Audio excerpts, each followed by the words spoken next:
we didn't do this because we wanted a career change. It was really more about providing something for our community. So it costs a lot more money than what you think. Just like any house project or anything, it takes longer and it costs more than what you think. Welcome back to the RV Queens podcast, where we are all about women making money on the road. I'm your host, Kate White, and today I have a wildly inspiring guest joining us. Tonja Lesmeister, owner of Firefly Hills, a one-of-a-kind campground nestled in the hills of eastern Kentucky. Tonja and her husband launched into full-time RV life several years ago with their youngest kiddo in tow and ended up buying a 38-acre farm to turn into a community-focused, homesteading-friendly, intentionally inclusive campground. Yes, she's one of those incredible humans. In today's episode, we talk about why so many RV parks aren't built for full-timers and how Tonja designed Firefly Hills to be different. We're going to discuss what it really takes to buy land and build a campground financially and emotionally. Tonja will discuss advice for dreamers who want to follow in her footsteps and build their own campground, and the community, creativity, and kids first magic she's built into every square foot of her property. Oh, and you guys, make sure you listen all the way through till the end, because this conversation takes a very unexpected turn near the end. Let's just say Tonja's campground might have some uninvited guests. Woo. All right, my friends, settle in for an exciting episode, grab your coffee, and let's roll. Tonja Lesmeister, welcome to the RV Queens podcast. I would usually ask, you're welcome. I would usually ask where in the world you are, but since it's the peak of camping season, I assume you are at the campground you own in Kentucky. Yep, absolutely. Yes, right there in, remind me of the name of the town. Beattyville. Oh, I'm glad I didn't say it because I would have pronounced it Beattyville. Or if you're local, it's Beattyville. This was reminding me of the first time we visited Sevierville. How do you pronounce it? Sevierville. I don't know. It looks like Seaverville outside of Pigeon Forge. And then you show up and everyone's like, Sevierville. Or, I can't do it right. Louisville. That's a better example. Yeah. Yep. Say it like there's a marshmallow in your mouth. That's what people tell me. Are you originally from the South? No. We're originally from Minnesota, Wisconsin. When you say Wisconsin, I can hear it in your accent just a little bit there. Mm-hmm. Okay, Tonja. So I've had the opportunity to meet you in person and also get to know you in the RV Queen circles. And I love your full circle RV life story going on here. So for listeners that aren't familiar with you, go ahead and share your backstory that led up to starting Firefly Hills, which is the campground that you own and operate. So my husband and I launched 4.5 years ago as full-time RVers, bringing our youngest child with us. We've got older children that are living their best life everywhere between New York and Oregon and in between. And we did the typical moving every 2 or 3 weeks, exploring mostly western part of the U.S., and sitting around campfires. You have conversations about how RV parks cater more to your weekenders, not to your full-time RV travelers. And my husband and I consider ourselves lifetime learners. We like to always learn and learn new things and practice new things. So after we were on the road for about 1.5 years or so, we decided that we were interested in possibly opening an RV park catering more to full-time travelers. And in one of the groups, I don't remember which one, there was a thread where somebody said, hey, 10 of us should go in together and buy an RV park or a home or a farmstead and build a small RV park catered to full-time RVers. And somebody in that thread said, hey, my parents are considering selling their small hobby farm in eastern Kentucky. And the conversation came to a screeching halt because it got real and people, weren't ready to, they were dreaming, right? They were dreaming. They weren't really there to do that action step. So my husband inquired, they sent us pictures and videos. And then we came, toured the 38-acre farm, and we said, sure, we think this would be perfect. And then we bought the farm, and here we are in season 2 of Firefly Hills. Oh my goodness. Okay, quick question. What originally got your family, well, you and your youngest, into RV life? What led up to that huge life change? Yeah. So we were living in Western Wisconsin as the kids were leaving the house, going off to college and getting jobs and things. The house just got bigger and bigger. And in 2019, we found ourselves coming back to take care of the house, to mow the lawn, to plow the snow, things like that. And my husband was working a lot. He travels for work. And we were dabbling in world schooling. So we were going to different places, similar to RV life, but traveling to different places around the world. And there was a conference that we attended in 2018, and for world schoolers. And I had met several people there that when they are in the US, they're full-time living in their RV. And I thought, ooh, that was really intriguing to me. So when we went to this conference in 2019, I said to my husband, I said, hey, we've done this conference before. Let's invite somebody different out to dinner each night. Well, my secret ploy was to invite those who RV when they're in the US. And by night number 3, my husband's like, there's a pattern. There's a pattern here, because I knew I couldn't talk him into this lifestyle, but I knew that if he had the opportunity to chat with people who were already doing it, he could get all of his questions answered. And so it was after that conference and meeting all those people and spending time with them, that I was able to convince him to buy an RV, sell the house, which is something he thought we would do, but in retirement. And he has a mandatory retirement at age 65.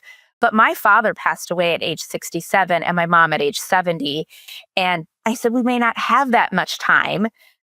We don't know. We don't know how much time we have on this earth. And so it was that conversation and the help of these people that I met when we were world schooling that helped us to get launched with our youngest kiddo, who we were already homeschooling. So that was an easy transition for us. That is fascinating, because I've heard a lot of RVers, people that start RVing full time, kind of like transition over to world schooling, because you find out, the travel lifestyle full time with kids isn't as challenging as you think it's going to be. There's a lot of resources, a lot of, ways to figure this life out. And so even in my mind, I'm like, yeah, sure. Why don't we take this whole road show over to Europe? Like, we can make it happen. They have the internet over there, all the things. And I've never heard that happen in reverse. Right. Yeah. And it's funny because when we do hold events here and we do have like breakout sessions of, we call them fireside chats. That is one of them that I like to lead, is if people are interested in world schooling, because I already have that experience of doing that. And so then I'm able to help assist people with, it is easier than you think. Yeah. And it can be done. And there is a community out there just like there is in the RV world. A lot of us in the RV community, I think a lot of us talk and dream about buying land and starting a campground someday. Just like you mentioned in that Facebook group, all these people were like dreaming about it, right? And I think we all just love the lifestyle and kind of like this ethos of being at a campground and being in nature with your family and friends. It's just the best, as you know. So you and your husband actually took the leap. And you did the hard thing, right? That most of us, like you saw, it was crickets after someone said, here's some property. And you guys were the only ones that jumped on it. I mean, tell me about those early days for the rest of us that are dreamers and thinking, I want to start a campground too. How did you guys financially prepare, for a big investment like this? Had you already been thinking in this direction, or what should the rest of us, how should our mindset and our financial readiness be if we really want to jump into this? Yeah. Well, for me, it was a little bit more unique situation in that my parents had passed away at a young age. and had created a nest egg that they hardly tapped into. They thought they had many more years to enjoy retirement. And so I did have some help with that, with the legacy that my parents left me, to be able to launch this, but also just the sale of our house that we had as well was just sitting somewhere, and we were looking for something to invest in. And we didn't do this because we wanted a career change. My background is social work. My husband's in transportation. He loves his job and will always work his job until retirement. It was really more about providing something for our community. So it costs a lot more money than what you think. Just like any house project or anything, it takes longer and it costs more than what you think. But we did get a business loan as well, and used a local bank to do that because they want to invest in their local community as well. Fortunately for us, one of the board members of the local bank that we used owns a campground about an hour away, or a little bit more than an hour away. So they really understood our business plan, better than probably the other board members. So that probably helped us as well. Oh, good. It sounds like the dominoes lined up well for you to take the leap. Yeah. That's great.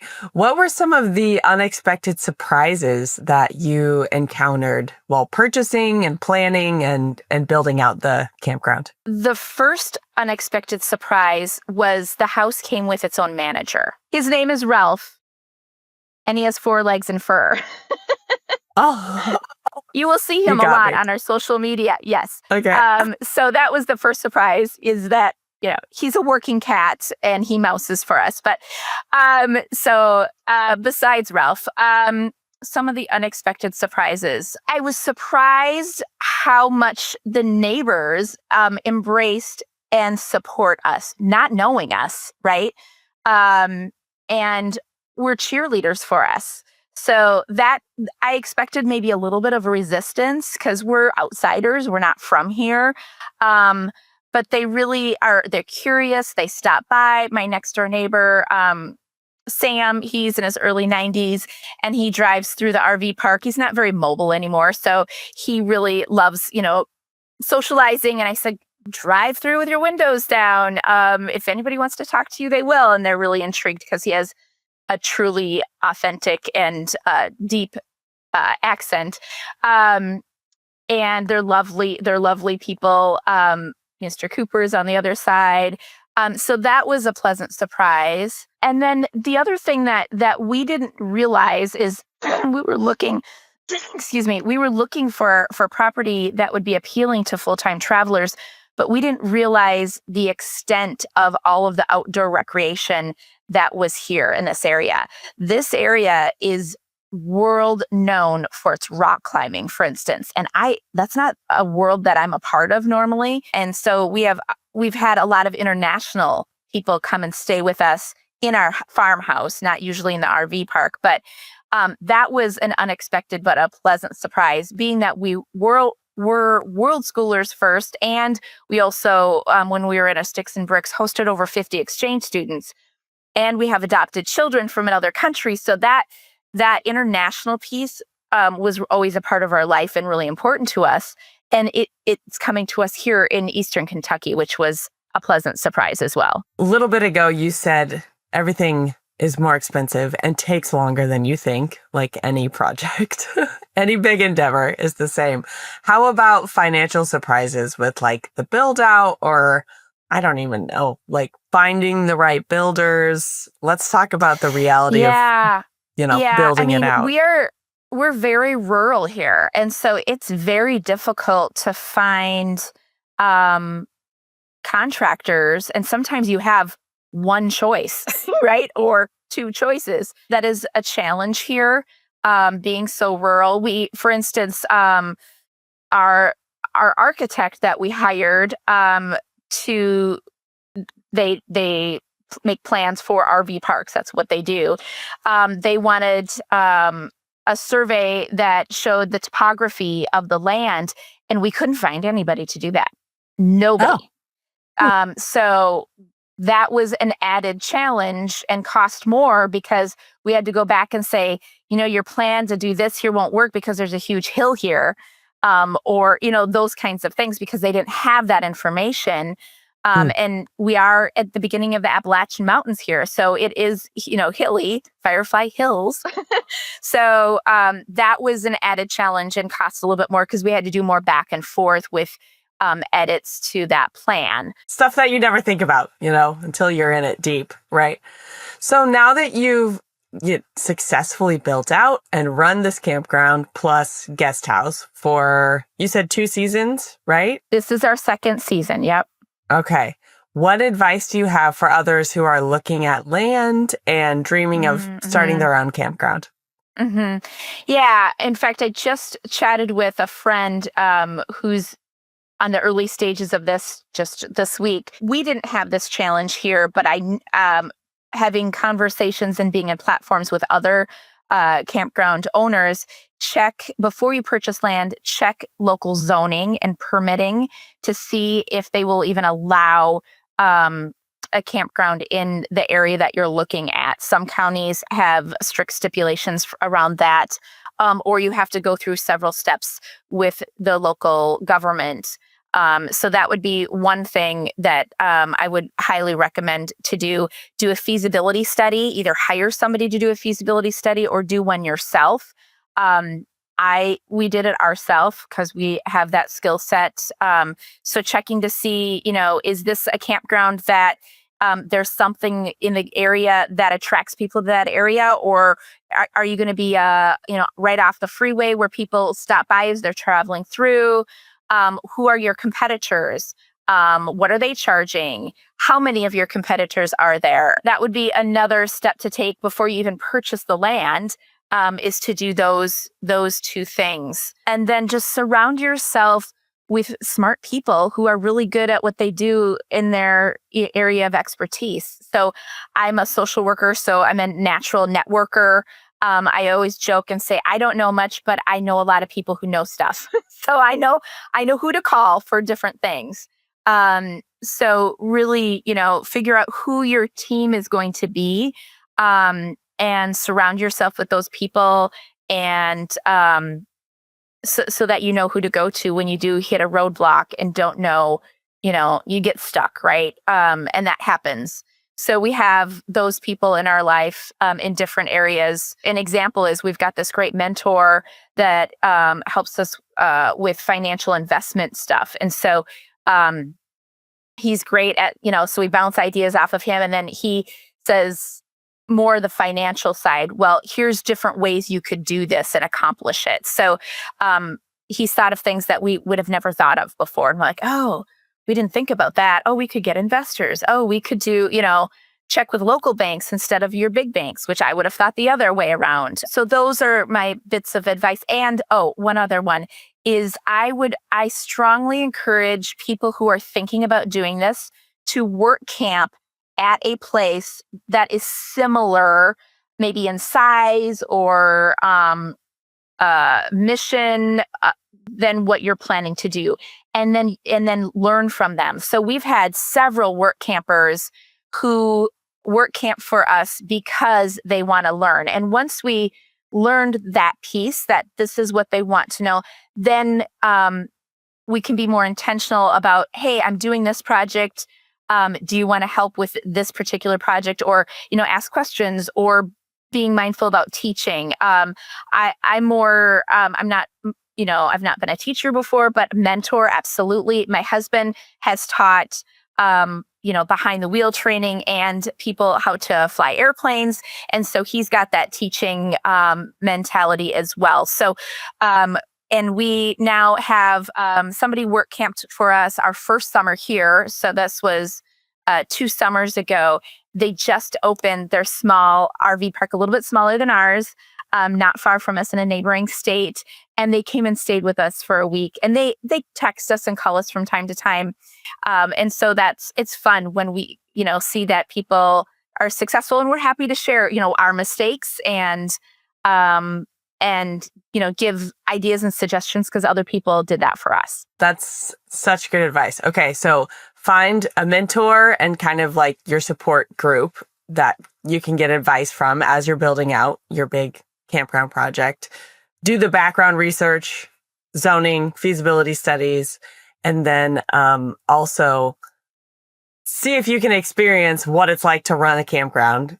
For example, work camping beforehand. That is such good advice. Awesome. Music is really important to our family. Did you know I was once a jazz saxophonist? Yep.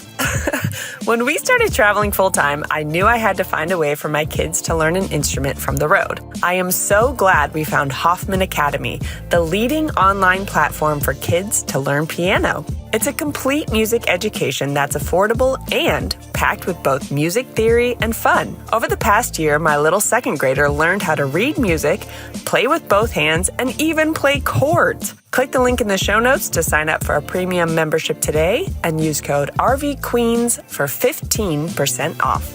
Everyone knows that Colorado is one of the most beautiful places to camp in the U.S., right? Okay, if you're heading there this year, you've got to check out the Four Corners area near Mesa Verde and stay at the Cortez RV Resort by Our Journey. You'll enjoy mountain views, a heated pool, and even a 3-acre dog park. What? Click the link in the show notes to book now and start your journey with Our Journey. Okay, so I want to give you some space for a few minutes to just tell us all about Firefly Hills. Tell us about your setup. It's very unique. You've got a lot going on and the cool features that you've been intentional about building into the experience for your guests. We started Firefly Hills not to make the most money we possibly can. We really built it to offer something to our community that we're a part of. So we didn't cram, as many sites, in our footprint as possible. And so we were very intentional about keeping our full-time RVers in mind, although our weekenders benefit from it as well.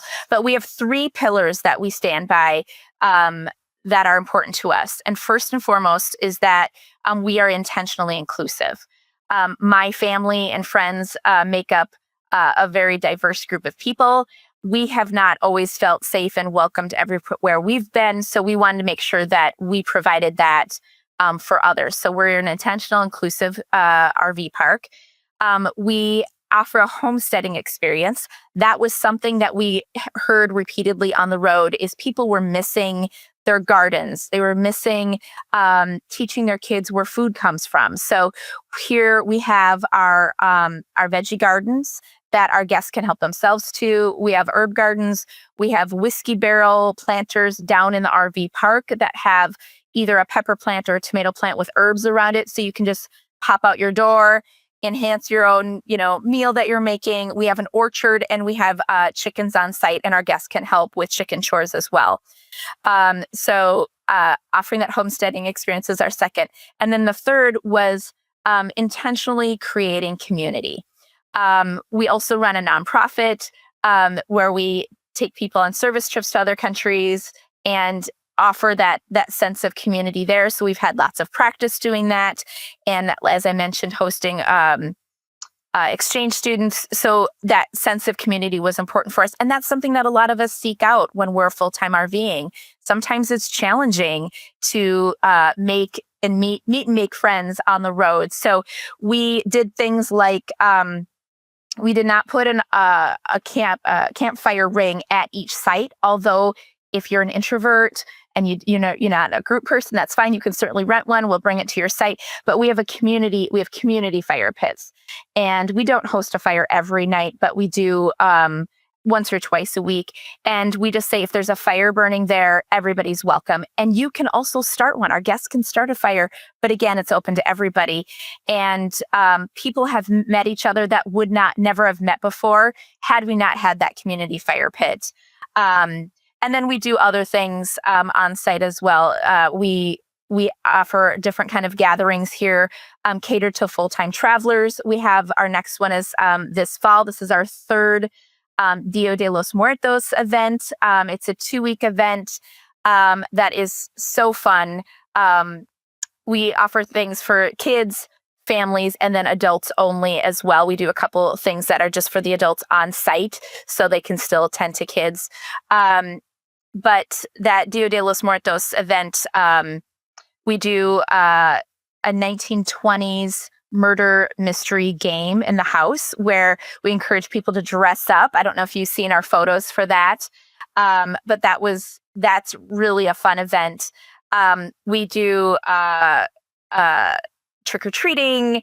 We do the Dia de los Muertos activities, having the altar to honor those who've passed away, which is a really powerful thing for families.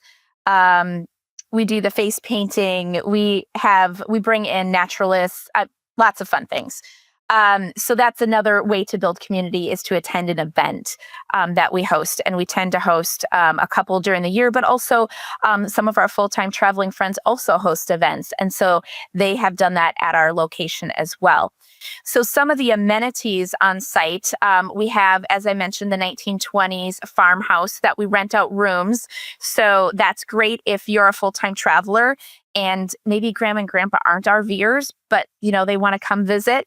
They can stay in the house and visit, or they can rent one of our RVs. We have 2 RVs that we rent out on site as well. We have a lot of cool spaces for the kids, and that's our number one reason for people to extend their stay with us, is because the kids are enjoying and loving the space. So we have the Whimsical Woods, which has our mud kitchen. We have a natural spring down there, so we always have a couple inches of water that's flowing through there, so perfect for making mud in the mud kitchen. And then also down there is our fairy village. So I lead kids and adults in making fairy villages or fairy houses and using their imagination down near the mud kitchens. The other space that we have for kids is called the Hidden Hangout. And the Hidden Hangout has a paracord web, we call it the web, that is in the trees. It's kind of like a trampoline, not quite as bouncy, with sides to it and bigger, that I like to go down there when it's quieter and we don't have as many kids on property, and just nature bathe sitting on the web. But kids love jumping on there. And that's a fun thing. Down there, we also have the ninja course. We have the zip line is going in. We have the surf swing, the net swing. We have a hammock circle down there. So you can go, parents go down there to nap. Kids go down there to hang out with their friends. And there's 6 hammocks in a circle that are down there as well. And those 2 kids spaces were created by kids. So I pooled all the kids together, and I said, think about what you would like. Think about what kids a little bit older than you would like, kids younger than you would like, and we made a list. And so I'm slowly working through that list and adding all those things. We've got cars down there that are built out of logs that kids can sit in and use their imagination. The kids wanted this cracked me up. The kids wanted a campground down there. They wanted a place to tent camp. So we have a little fire ring and logs around so they can pretend like they're tent camping. So that's down in the Hidden Hangout. Then we also have on property 2 fishing ponds that are stocked with fish. We have a gaga ball pit, pickleball, basketball, and then hiking trails. We have the Thinking Spot, which is on the north side of our property. It is a table and chair, 1 chair. It's meant for somebody to go and just sit and journal on their own. We have a mason jar that has thinking prompts in them. So you pull them out, and they have to do with nature, travel, and inclusion. And so you can go there for a walk with your family, and you can use it as a family discussion point. You can just think about it, or you can journal about it as well. So those are some of the things that we have here on property. But then there's the things off property, and some of those things are really unique too. So the Red River Gorge area offers, as I mentioned before, the rock climbing. If you're not a rock climber, there's 3 rock climbing schools here that we have used, and I can connect you with. There is the off-roading. So there is the Daniel Boone Backcountry Byway that has, I can't remember. They just expanded and added more miles. I know there was 90 miles in one section, I believe 60 miles in another of off-roading opportunities. If you don't have an off-road vehicle, there is a place locally here you can rent a side-by-side and have it be guided. There's underground kayaking here. So there is a mine here that they hit the water table and it partially filled with water, which is a really cool experience. And that's nice to do no matter what the weather is outside. It's the exact same experience in the underground mine. And then there's also above ground kayaking. The hiking here is phenomenal. Kentucky is known, or this part of Kentucky is known for its waterfalls and natural arches. It is believed that there possibly could be more arches here than even Utah. Just so many of them are on private land. So there is a group that is documenting that and trying to record all of those. Live music. Music in Eastern Kentucky, a lot of well-known artists come from Eastern Kentucky. There's a recording studio, not even in a town. It's just in the gorge area. So you can listen to live music. Right now, I'm aware of 3 local establishments that have live music for free and 2 others that are local that you can pay to see a little bit bigger names. And then our restaurants. There's not a ton of restaurants here, but the ones that are here are really good. They're a lot of them source locally from local farmers. And so I enjoy getting good local food that's not necessarily, your Applebee's and your chains like that. So there's zip lining here. I mean, there's just lots of opportunities for outdoor recreation. Wow. Do you feel like you struck gold with your location and yeah, because when we bought this property, we did not realize all of the outdoor recreation things that were here. We knew of some of it, but we didn't know all of it because we hadn't been to this part of the state. We've been to like through Louisville, for instance, but not this part of the state. And the other thing is that I discovered is that there's only one other park here that can accommodate a big RV. So that's another thing that we've done here is our RV sites are minimum 70 feet deep. So we can accommodate, big rigs. But that means that your full-time RVers tend to have bigger RVs, right? Because we live in them full-time and, we've got kids. So this area has not been explored very much with the full-time RV community because there was really only one other place that a big RV could park. So I think that's, it's hard, as a full-time RVer, we've seen amazing things. We've been to national parks and seen beautiful things. And to provide an opportunity for the full-time RV community to explore an area that maybe they haven't explored before, and also a place for them to rest. So if they, you're go, explore, you can just kind of slow down and rest here for a while. And the kids, the kids just, explore on site. And I hear from parents regularly, my kids have not asked for their electronics. I only see my kids when they're hungry. And even then they can raid the garden, right? They can go grab some blueberries or grab a cucumber or something like that. So I do think we struck gold. And then we're always listening to our RV community when our guests or work campers are here.